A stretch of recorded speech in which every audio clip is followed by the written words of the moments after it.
नमस्कार मित्रांनो, मी अनिल पाटील आणि आपलं स्वागत आहे इंद्रप्रस्थ डिवाइन चॅनलमध्ये। तर आजच्या चर्चेचा विषय आहे चक्रवर्तन सम्राट महाराज शांतनु यांच्याविषयी आपण चर्चा करणार आहोत। सर्वप्रथम राजा कुरु हे सर्वप्रथम कुरुवंशी आहेत। त्यांनी त्यांच्या संपूर्ण परिवारामध्ये अनेक प्रतापी राजा निर्माण झाले, अनेक महापुरुष निर्माण झाले, ज्यांनी कुरुवंशाची ध्वजा सदैव तत्पर ठेवली। त्याच्यानंतर कुरुवंशी राजाचे वंशज महाराज शांतनु महाभारतामध्ये सर्वप्रथम कौरव आणि पांडव यांचे परदादा महाराज शांतनु आहेत। शांतनुचा पुत्र पितामह भीष्म, ज्यांना महाराज शांतनुबद्दल चर्चा करत आहोत। तर कुरुवंशी सम्राट चक्रवर्तन सम्राट महाराज शांतनु यांचा राज्याभिषेक झाल्यानंतर संपूर्ण आर्यावर्तमध्ये सर्व राजांनी चक्रवर्ती सम्राट कुरु राजा शांतनु यांचे आधिपत्य स्वीकारले होते। चक्रवर्ती सम्राट एके दिवशी गंगा तटावरती शिकार खेळत होते। त्याच दरम्यान माता गंगा त्यांच्या निदर्शनास आली। माता गंगेशी त्यांनी जाऊन प्रस्ताव ठेवला की तुम्ही माझ्या कुरुवंशाची पटराणी बनाल का। तर माता गंगादेव महाराज शांतनु यांना ब्रह्मदेवाने श्राप दिला होता। त्याच कारणाने त्यांनी पृथ्वीवरती जन्म घेतला आणि शांतनु या नावाने ते प्रकट झाले। महाराज शांतनु या नावाने ते प्रकट झाले। कुरुवंशाचे राजा महाराज शांतनु हे एके दिवशी गंगा तटावरती शिकार खेळत असतेवेळी माता गंगा प्रकट झाली।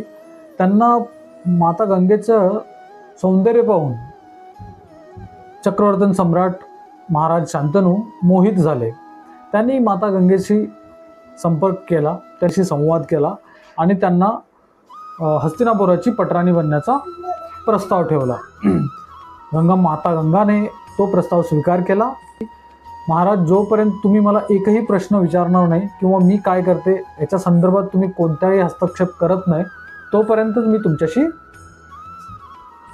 संलग्न राहू शकते। अन्यथा ज्या दिवशी तुम्ही मला प्रश्न विचाराल त्या दिवशी तुमच्या प्रश्नाचं उत्तर देऊन मी तिथून निघून जाईल। ह्या अटीला महाराज शांतनुनी होकार दिला आणि माता गंगाशी त्यांचा विवाह झाला। विवाहानंतर वैवाहिक जीवन चालू झाले। काही वर्षानंतर त्यांना प्रथम पुत्र झाला। तो पुत्र झाल्यानंतर महाराज शांतनुंना त्यांचा उत्साह इतका वाढला की त्याच दिवशी माता गंगेने आपला पुत्र नवजात बालक शिशु ती घेऊन गंगा तटावर गेली। पाठीमागून महाराज शांतनु गेले। शांतनुने पाहिलं की गंगा स्वतःच्याच मुलाला गंगेमध्ये प्रवाहित करते आणि महाराज शांतनु ह्यांनी वचनबद्ध असल्या कारणाने गंगा माताला त्यांनी एकही प्रश्न विचारला नाही। आतल्या आत ते घुटत होते, तरी पण ते गंगा तटावर जाऊन माता गंगाने आपला नवजात शिशु म्हणजे पुत्र गंगेमध्ये प्रवाहित केला आणि महाराज शांतनु काही करू शकले नाहीत, कारण त्यांनी वचन त्या प्रकारे दिलं होतं की मी तुझ्या कोणत्याही कार्यावरती किंवा असे एक एक करता माता गंगेने 7 पुत्रांचा त्याग केला, यानी गंगा नदीमध्ये विसर्जन केला। एके दिवशी परत पुत्र झाल्यानंतर 8वा पुत्र बालक जन्माला आल्यानंतर माता गंगा सेम कार्य करत होती। बालकाला घेऊन गंगा नदीवर गेली आणि ते तिला प्रवाहित करण्यात तेवढ्यात महाराज, तुम्ही वचन दिला होता की तुम्ही मी काही केलेल्या कार्यामध्ये तुम्ही हस्तक्षेप करणार नाही आणि तुम्ही मला प्रश्न विचारणार नाही, तर तुमचा पहिला राजधर्म तुम्ही तोडलात आणि आता मी तुम्हाला काही तुमच्या प्रश्नाचं उत्तर देणार आणि मी निघून जाणार। हा झाल्यानंतर महाराज शांतनुने विचारलं, तुला वचन दिलं होतं ते चक्रवर्तन सम्राट महाराज शांतनुने दिलं होतं, पण आज जो मी तुला बोलत आहे तो या बालकाचा पिता आहे आणि ऑलरेडी तू माझ्या 7 पुत्रांची हत्या केली आहेस आणि 8व्या पुत्राशी मी तसं तुला वागू देणार नाही। असं बोलल्यानंतर गंगाने आपल्या प्रश्नाचं उत्तर दिलं आणि त्या बालकाला चक्रवर्तन सम्राटला सांगितलं की ज्यावेळी तुझा 18 वर्ष, या बालकाला 18 वर्ष पूर्ण होतील त्या वर्षी तुला तुझा मूल मी सोपवतो, तुझा राजकुमार मी सोपवतो। असं बोलून माता गंगा चक्रवर्तन महाराज शांतनु यांच्या आयुष्यातून निघून गेली।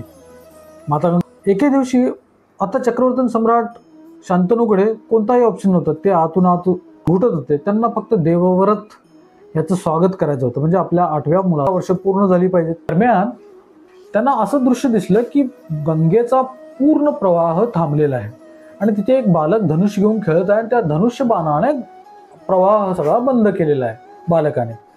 महाराजांनी आपला धनुष्य काढला, महलाच्या बाहेर आले, धनुष्य ताणला होता, इतक्यात माता गंगा प्रकट झाली आणि महाराजांनी गंगेला बघून आपला धनुष्य खाली केला.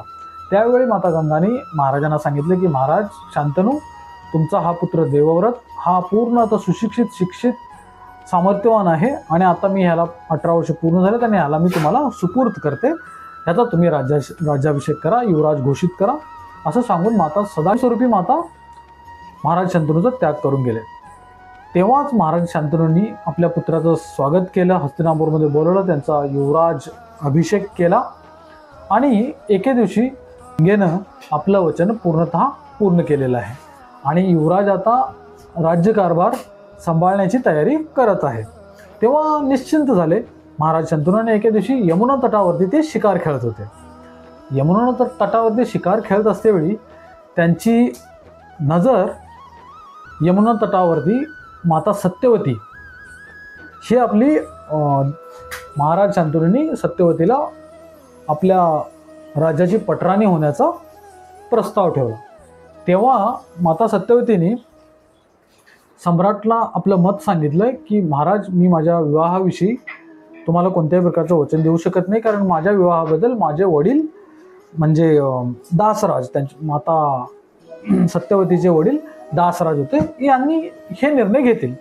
तेव्हा महाराज शांतनू सत्यवतीला बोलतात की जोपर्यंत मला तुझ्या मनातली खरी गोष्ट समजत नाही तोपर्यंत मी तुझ्या पित्याकडे कसा हा विवाहाचा प्रस्ताव ठेवू.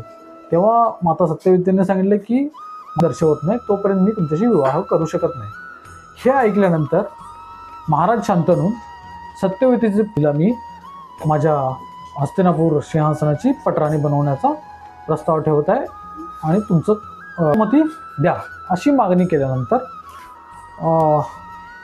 माता सत्यवतीचे पिता दासराज त्याने एक प्रस्ताव ठेवला, राजन, मी तुमच्याकडे माझ्या कन्येला विवाह करायची सर्वोत्तम गोष्ट आहे, उत्तम गोष्ट आहे की माझी कन्या ही हस्तिनापुराची पटराणी बनेल, हे माझ्यासाठी सौभाग्यशाली गोष्ट आहे.